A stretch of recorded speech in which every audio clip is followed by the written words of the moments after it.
اور گناہوں کے اوپر گرفت بھی کرتا ہے. میرے بندے نے گناہ تو کر لیا لیکن اس کو علم ہوا اس کا ایک رب ہے, یا وہ گناہوں کو معاف کر سکتا ہے یا وہ گناہوں کے اوپر گرفت کر سکتا ہے. اب چونکہ اس نے مجھ سے معافی مانگ لی ہے میں نے اس کو معاف کر دیا. صحیح حدیث کے الفاظ ہیں کہ وہی بندہ پھر کبھی زندگی میں دوبارہ گناہ کرتا ہے. وہی بندہ, یہ جو بات شیطان نے آپ کو سمجھائی ہوئی ہے نا کہ بار بار گناہ کرنے کے بعد توبہ قبول نہیں ہوتی, یہ وسوسہ اور وہمہ بھی دماغ سے آج نکال دیجئے. اسی بندے نے, حدیث کے الفاظ ہیں, پھر گناہ کیا, پھر ہاتھوں کو اٹھایا, اللہ رب العزت نے پھر جواب دیا اذنب عبدی ذنبا فعلم ان له ربا یغفر الذنب ویأخذ بالذنب. یہی اعلان دوبارہ ہوا, میرے بندے نے گناہ کیا, اس کو علم ہے اس کا ایک رب ہے جو معاف بھی کر سکتا ہے اور پکڑ بھی سکتا ہے, لیکن چونکہ اس نے معافی مانگ لی ہے میں رب نے اس کو معاف کر دیا. اب وہی بندہ تیسری مرتبہ پھر گناہ کرتا ہے. آپ کو کس عالم نے, کس مولوی نے یہ مغالطہ ڈال دیا؟ ٹھیک ہے توبہ کی یہ شرط ہے کہ گناہ نہ کرنے کا ارادہ ہو, لیکن اگر گناہ ہو جائے تو کہاں جانا ہے؟ پھر مولوی کے پاس جانا ہے, پھر اس کے ذریعے گناہ معاف کروانے ہیں کہ رب کے سامنے پیش ہونا ہے. حدیث کے الفاظ ہیں جب کوئی بندہ تیسری مرتبہ اپنے ہاتھوں کو اٹھا کر گناہ کے بعد نادم ہو کے یہ الفاظ کہتا ہے اے رب مجھے معاف کر دے, اللہ رب العزت نے نبی کریم کے ذریعے اس حدیث کو ہم تک پہنچا دیا اذنب عبدی ذنبا فعلم ان له ربا یغفر الذنب ویأخذ بالذنب اعمل ما شئت قد غفرت لکم. اب یہاں پہ حدیث کے جو الفاظ ہیں وہ انتہائی خوشخبری والے ہیں. جب کوئی بندہ تیسری مرتبہ گناہ کر کے, ہم نے تو آج تک یہ سنا اور پڑھا تھا نیکیاں کرنے والوں کو اللہ تعالیٰ کہتا ہے میں تم سے راضی ہو گیا, جو جی چاہے کرو. عثمان کو بھی کہا, صحابہ کو بھی کہا. یہاں پہ گناہ گار بندے نے جب تیسری مرتبہ اپنے گناہ کے اوپر ندامت کا اظہار کیا, توبہ کی, اللہ نے آسمان کی بلندیوں سے اعلان کر دیا ہے بندے تو بار بار مجھ سے معافی مانگتا ہے, تیرا عقیدہ بھی درست ہے, تیرا منہج بھی درست ہے, تجھے علم بھی ہے, تیرا رب معاف کرنے والا ہے, تو اے میرے بندے آج میرا اعلان سن لے, آج کے بعد جو جی چاہے کرتا رہ, تیرے رب نے تجھے ہمیشہ کے لیے معاف کر دیا ہے.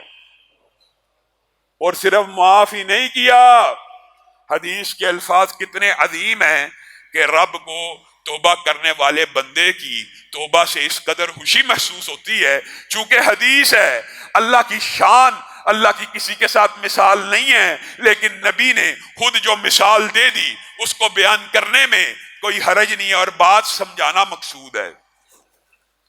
جب کوئی بندہ توبہ کرتا ہے نا, گناہگار نیکوکار تو جب ہاتھ اٹھاتا ہے اس کی بلندی اور رفت کے اندازے میں اور آپ کر نہیں سکتے, لیکن جب کوئی گناہگار فاسق فاجر گناہوں سے اٹا ہوا, گناہوں سے پورے کے پورے جسم کے اوپر گناہوں کو لاد کر اللہ رب العزت کی بارگاہ میں آ کے صرف یہ کہتا ہے نا اے اللہ میرے گناہوں کو معاف فرما, تو رسول اللہ صلی اللہ علیہ وسلم نے کہا اس کا رب اتنا خوش ہوتا ہے جس کی مثال ایک ایسے مسافر کی سی ہے کہ وہ مسافر ایک صحرا میں گیا, اس کے ساتھ اونٹنی بھی ہے, اس کے اوپر سامان بھی لدا ہوا ہے کھانے کا پینے کا. ایک لمحہ ایسا آیا بھوک شدت پہ پہنچ گئی اور اونٹنی اچانک غائب ہو گئی, پیاس شدت پہ پہنچ گئی, سامان چلا گیا. اب یہ بندہ اس اونٹنی کو تلاش کر رہا ہے, اونٹنی نہیں مل رہی, یہاں تک کہ وہ لمحہ آ گیا کہ اب اس کی جان نکلنے ہی والی ہے, اب یہ مرنے ہی والا ہے. اچانک اونٹنی سامنے آ گئی, پانی بھی مل گیا, سامان بھی مل گیا, کھانا بھی مل گیا, خوشی کا کوئی ٹھکانہ نہ رہا, حواس باختہ ہو گیا, خوشی سے کہنے لگا اے اللہ میں تیرا رب ہوں, تو میرا بندہ ہے. خوشی کا یہ عالم بندے کے منہ سے کیسے الفاظ نکلے الٹ, لیکن رسول اللہ صلی اللہ علیہ وسلم نے اس خوشی کی مثال کس سے دی ہے؟ معاذ اللہ, اللہ کی توہین یا اللہ کی تمثیل مقصود وہاں پہ بھی نہیں ہے, لیکن آپ کو سمجھانا مقصود تھا. جس طرح یہ بندہ اتنا خوش ہوتا ہے اپنے مال کے ملنے پر تمہارا رب اس بندے سے بھی زیادہ خوش ہوتا ہے کسی گناہگار کے توبہ کرنے کے اوپر. پھر بھی میں اور آپ توبہ نہیں کرتے. اور کیا اس توبہ کا نتیجہ یہ ہوتا ہے کہ جو یہ پہاڑ جتنے گناہ ہیں ان میں سے اللہ رب العزت چند ایک کو معاف کر دیتا ہے, باقی باقی رہنے دیتا ہے؟ صحیح حدیث کے الفاظ ہیں, ایک بندہ گناہ لے کے آتا ہے اللہ کے بارگاہ میں. کتنے گناہ؟ زمین سے لے کے آسمان تک. ایک روایت کے الفاظ ہیں زمین سے لے کے آسمان تک گناہوں کو لے کے آتا ہے. بتائیے وہ کون سا بدبخت ہوگا جس کے گناہ یہ ارب سال کے لائٹ ایئر کے فاصلوں سے بھی زیادہ ہوں کہ زمین و آسمان کے درمیان جتنا خلا ہے اس کے گناہوں سے پر ہو جائے. اور دوسری روایت کے الفاظ اس سے بھی زیادہ سنگین ہے, اور وہ بھی صحیح ہے, کہ گناہ زمین و آسمان کے مابین نہیں ہے بلکہ وہ رجسٹر جن کے اوپر ان کے گناہوں کی ڈیٹیل لکھی ہے کہ 1:25 اتنے سیکنڈ پہ یہ گناہ کیا, 27 سیکنڈ پہ یہ گناہ کیا, 32 سیکنڈ پہ یہ گناہ کیا. ہر چیز نوٹ ہو رہی ہے, ہر چیز لکھی جا رہی ہے. ایک دن آ جانا ہے, آپ کو کہا جائے گا اپنی یہ ریکارڈنگ سن لیجئے. یہ کہا حدیث دوسری روایت کے الفاظ ہیں اس کے گناہوں کے رجسٹر, گناہ نہیں صرف لکھنے والے رجسٹر زمین سے لے کے آسمان تک ہیں. اور دوسری اگر روایات کو ساتھ ملایا جائے تو الفاظ یوں بنتے ہیں, اگر یہ بندہ بھی اللہ رب العزت کی بارگاہ میں آ کے ایک مرتبہ, صرف ایک مرتبہ سچے دل سے گناہ دوبارہ نہ کرنے کی نیت سے یہ الفاظ کہہ دینا اللہ میرے گناہوں کو معاف کر دے, تو اللہ کو کوئی پرواہ نہیں کہ اس کے گناہ زمین سے لے کے آسمان تک بھرے ہوئے ہیں, اللہ سارے کے ساروں کو معاف کر دے گا. اور پھر صرف معاف کیا جائے گا, یہ بھی اللہ تعالیٰ کا کس قدر احسان ہے. رجسٹر تو بھرے تھے, جھوٹ بول کے, غیبت کر کے, چوری کر کے, ڈکیتی کر کے, زنا کر کے, قتل کر کے, رجسٹر تو کھاتے تو زمین سے آسمان تک بھرے تھے گناہوں سے. الا من تاب وآمن وعمل عملا صالحا فاولئک یبدل اللہ سیئاتہم حسنات.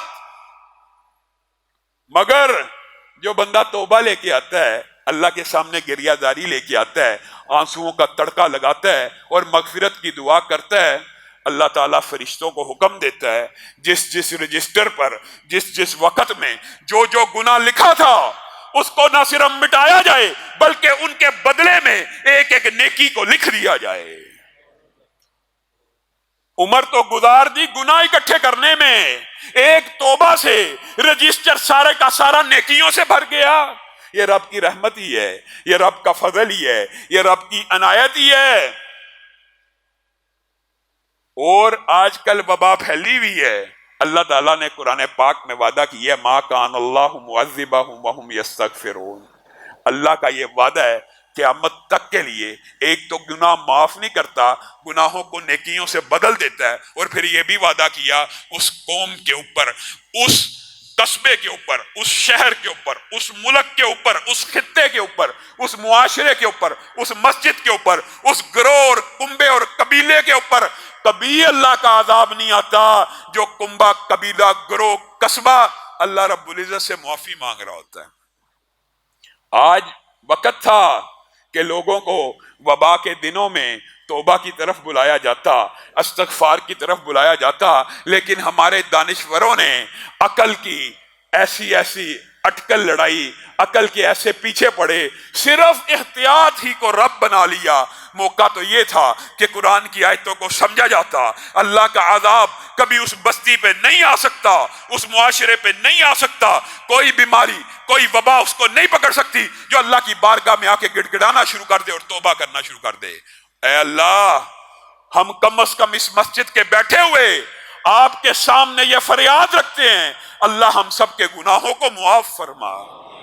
نبی کریم نے یہ وعدہ کیا ہے آپ سے اور مجھے, اللہ آپ ہم سب کے گناہوں کو معاف فرمانا. ہم نے ہاتھوں کو بھی اٹھانا ہے, اپنے رب کو بھی منانا ہے. اور ہو سکتا ہے کسی بندے کے ذہن میں یہ خیال آئے کہ توبہ کرنے سے گناہ تو معاف ہو گئے, گناہ کے رجسٹر تو نیکیوں میں بدل گئے، یہ وبائیں تو توبہ کرنے سے دور ہو گئیں، لیکن شاید مجھے دنیا کا کوئی فائدہ نہ ملا۔ اللہ رب العزت نے اس وسوسے کو بھی دور کر دیا۔ فَقُلْتُ اسْتَغْفِرُوا رَبَّكُمْ إِنَّهُ كَانَ غَفَّارًا يُرْسِلِ السَّمَاءَ عَلَيْكُمْ مِدْرَارًا وَيُمْدِدْكُمْ بِأَمْوَالٍ وَبَنِينَ وَيَجْعَلْ لَكُمْ جَنَّاتٍ وَيَجْعَلْ لَكُمْ أَنْهَارًا مَا لَكُمْ لَا تَرْجُونَ لِلَّهِ وَقَارًا۔ اصل بات یہ ہے، اللہ تو کہہ رہا ہے صرف توبہ کر لو، صرف استغفار کر لو۔ فَقُلْتُ اسْتَغْفِرُوا رَبَّكُمْ إِنَّهُ كَانَ غَفَّارًا، تمہارا رب توبہ کو آگے بڑھ بڑھ کے قبول کرنے والا ہے، اور صرف قبول نہیں کرے گا بلکہ تمہارے لیے بیٹے بھی پیدا کرے گا، اموال بھی پیدا کرے گا، باغات بھی پیدا کرے گا، کھیتیاں بھی پیدا کرے گا، نہریں بھی بنائے گا، آسمان سے بارشیں ہوں گی، گندم کی فصل تباہ نہیں اگے گی، آسمان سے بارشیں ہوں گی، زمین اپنے خزانے دے گی، تمہارے نیچے سے بھی رحمتیں آئیں گی، تمہارے اوپر سے بھی رحمتیں آئیں گی۔ کس ایک عمل کی بنیاد کے اوپر؟ اللہ رب العزت سے معافی مانگنے کی بنیاد کے اوپر، اللہ رب العزت کو منانے کی بنیاد کے اوپر، اللہ رب العزت سے توبہ کرنے کی بنیاد کے اوپر۔